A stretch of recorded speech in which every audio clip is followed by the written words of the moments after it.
Capítulo 16. A cidade entre o abismo. A carruagem balançava suavemente sobre o terreno irregular, suas rodas de madeira rangendo em um ritmo que já se tornará familiar para Kairos.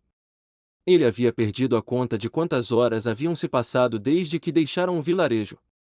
O sol, que antes queimava alto no céu, agora começava sua descida lenta em direção ao horizonte, pintando o céu em tons de laranja e púrpura. Quanto tempo ainda? A pergunta carregava toda a ansiedade que vinha acumulando desde que partiram. Dariana, sentada à sua frente com a postura ereta de quem jamais relaxava completamente, respondeu com paciência: partimos durante a tarde, Kairos. Provavelmente chegaremos a Vóreos pela manhã. O garoto suspirou, inquieto. Seus dedos tamborilavam no tecido aveludado do assento, seus olhos vagavam sem destino pelo interior luxuoso da carruagem. A elegância do veículo era impressionante, poltronas estofadas em branco com detalhes dourados que brilhavam à luz das lamparinas internas, paredes e teto forrados em um roxo profundo com filetes vinho tinto que formavam padrões intrincados. Era um contraste absoluto com a simplicidade de sua casa. George, percebendo a agitação do filho, estendeu a mão e segurou a sua com firmeza. Eu também estou preocupado, Kairos. Mas ficar inquieto não vai nos levar a lugar nenhum. Tente se concentrar em outra coisa. Kairos respirou fundo, acenando com a cabeça. Desviou o olhar para a janela e, pela primeira vez, realmente observou o que havia lá fora. A paisagem havia mudado drasticamente. Não havia mais florestas densas ou montanhas cobertas de vegetação.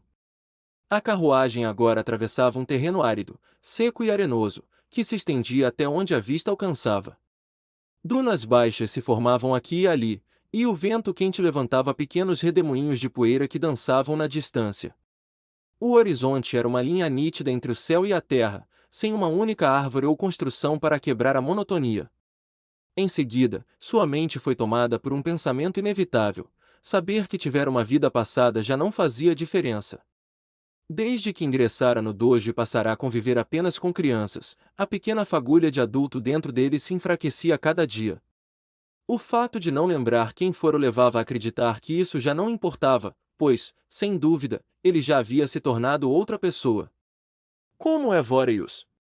Kairos perguntou, genuinamente curioso. Dariana e George trocaram um olhar. Foi George quem respondeu. Nunca estivemos lá. Mas sabemos que não é bem um vilarejo. É uma cidade grande, governada pelo Lord Lucian. Dizem que é construída em uma região de cânions.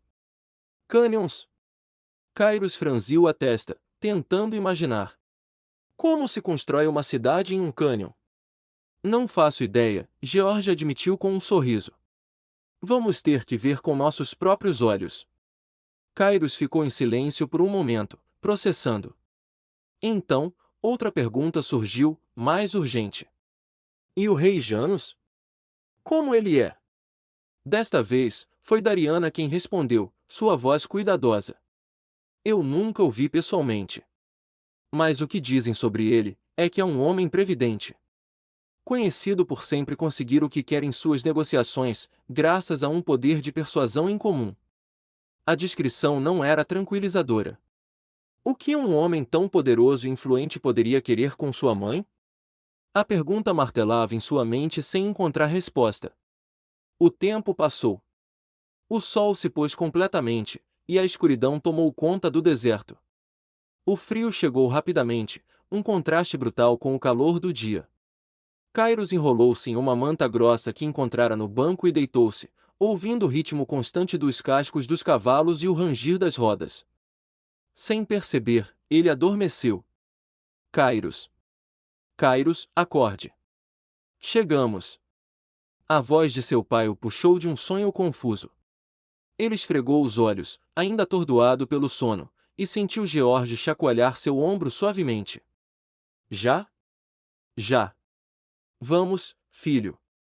Você não vai querer perder isso. Kairos se levantou, ainda enrolado na manta, e seguiu seu pai para fora da carruagem. O ar da manhã era fresco e carregado de uma energia diferente. Ele piscou, seus olhos se ajustando à luz dourada do amanhecer. E então ele viu. Sua respiração parou por um momento.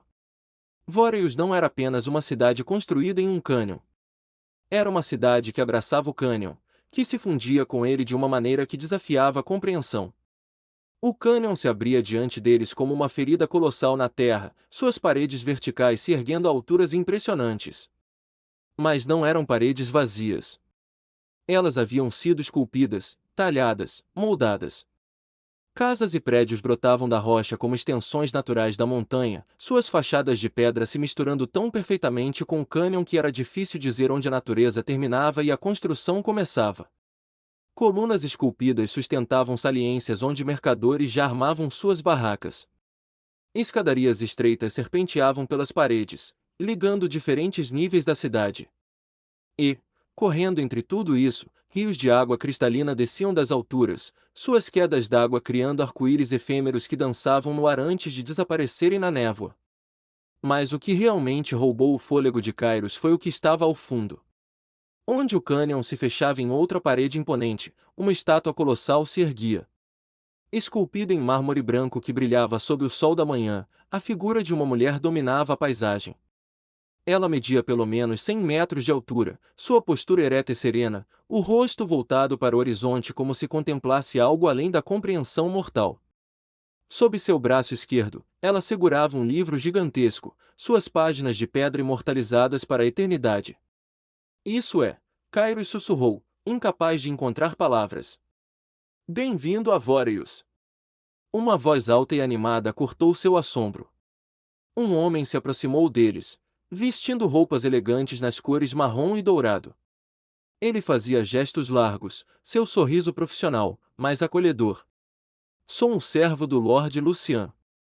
Fui encarregado de recebê-los e levá-los ao salão principal, onde aguardarão a chegada do rei Janos.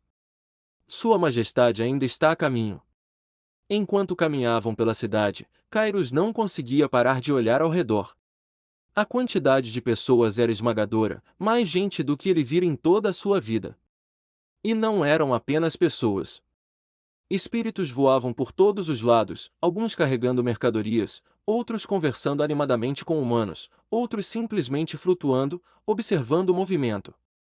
Havia espíritos de fogo que iluminavam lamparinas, espíritos de água que transportavam baldes, espíritos de ar que ventilavam os comércios. A cidade inteira pulsava com uma energia que Kairos nunca imaginara possível. Os comércios se estendiam por todos os níveis da cidade.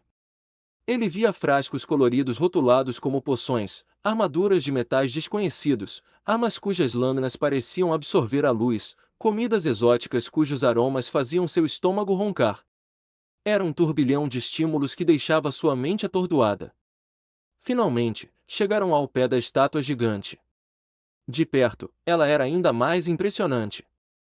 Cada detalhe havia sido esculpido com uma precisão que beirava o impossível, as dobras das roupas, os fios de cabelo, a expressão serena no rosto de pedra.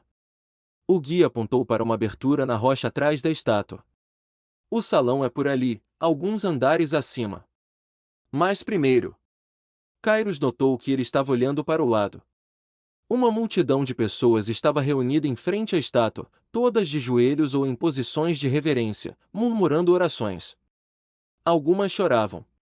Outras seguravam livros ou pergaminhos contra o peito. Quem é ela?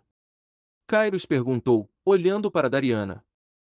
Dariana seguiu seu olhar. Lembra-se quando expliquei sobre as almas branca e negra? Sim.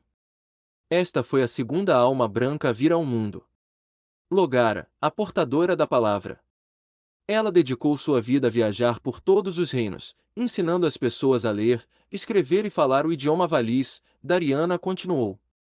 Por causa dela, por mais que ainda existam línguas locais, todos os reinos e nações compartilham uma língua comum. Hoje, ela é venerada como a deusa da escrita, da comunicação e do diálogo. Passou décadas vivendo aqui, em Voreus. Por isso a estátua. Kairos sentiu um respeito profundo crescer dentro dele. Uma alma branca que usou seu poder não para dominar, mas para ensinar. Era algo belo. Guiados pelo servo, eles entraram na abertura atrás da estátua e subiram uma longa escadaria esculpida na rocha. Quando finalmente chegaram ao salão, Kairos entendeu por que haviam escolhido aquele local. A sala era ampla, aberta para o cânion através de enormes arcos. E estava posicionada exatamente atrás da nuca da estátua, oferecendo uma vista privilegiada de toda a cidade lá embaixo. Era como observar o mundo do alto dos ombros de uma deusa. Diversos lordes já estavam reunidos, seus trajes luxuosos e posturas autoritárias preenchendo o ambiente com uma tensão palpável. Um homem se aproximou deles, negro, careca, com uma barba volumosa e bem cuidada. Suas vestes eram em tons terrosos de amarelo e marrom, e seus olhos, de um laranja profundo, brilhavam com inteligência. Dariana! Lord Teron! Ele exclamou, abrindo os braços. É um prazer revê-los. Lord Lucian, ambos responderam em uníssono, com reverências respeitosas. Lucian então notou as crianças. Seu olhar passou por Kairos, depois por Menandros, e um sorriso surgiu em seus lábios. Vejo que trouxeram seus filhos. Excelente! Ibris! Venha cá! Um garoto se aproximou. Era negro como o pai, mas com olhos roxos profundos, mas seu rosto trazia uma expressão que Kairos reconheceu instantaneamente, prepotência pura. Ele olhou para Kairos e Menandros com um ar de superioridade que rivalizava com o de Menandros nos piores dias. Os adultos se afastaram para um canto, iniciando conversas sérias. Os três garotos ficaram sozinhos. Ibris quebrou o silêncio primeiro, sua voz carregada de veneno educado. Então, os pais de vocês três são secundários. Mas, entre nós, eu sou o único que também é um deles. Menandros estreitou os olhos. Mesmo se você fosse um primário, eu ainda seria superior. Superior? Ibris riu, um som seco. Você, um terciário, falando de superioridade? Calha a boca, seu Kairos tentou intervir, levantando as mãos. Ei, vamos nos acalmar. Não precisamos, calhe a boca, seu rato. Os dois gritaram juntos, virando-se para ele com expressões idênticas de desprezo. Kairos piscou, surpreso. Então, com um suspiro resignado, deu meia volta e se afastou. Que se danem, pensou. Se querem se matar de discutir, problema deles. Deixou os dois trocando farpas e foi observar a vista. O tempo passou. Kairos perdeu a conta de quantas vezes Menandros e Ibris quase partiram para agressão física. Foi interrompido por um som que ecoou por todo o salão. Tantarantã! Uma trombeta. Todos se viraram para a entrada. Um arauto, vestido com as cores azul e dourado, anunciou com voz retumbante, Sua Majestade, o Rei Janos. Instantaneamente, todos os súditos se ajoelharam. Os lords, incluindo Dariana, Teron e Lucian, assumiram uma posição de respeito, um joelho no chão, a cabeça inclinada. O silêncio foi absoluto. Ele entrou. O rei Janos era um homem branco, de traços finos e postura que exalava autoridade natural. Suas vestes eram um espetáculo à parte, azul real e dourado. Seu cabelo loiro estava perfeitamente penteado, e seus olhos, de um azul tão claro que lembravam gelo, percorreram o salão com um misto de nostalgia e satisfação. Um trono improvisado havia sido preparado para ele. Sentou-se com a graça de quem estava acostumado a tais honras, e um sorriso leve tocou seus lábios. Estava com saudade da minha cidade natal, ele disse, sua voz ressoando pelo salão com uma clareza que dispensava esforço. Era uma voz que convidava a atenção, que exigia ser ouvida.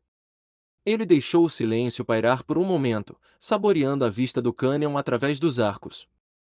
Então, seu olhar voltou-se para os lords reunidos, e algo em sua expressão mudou.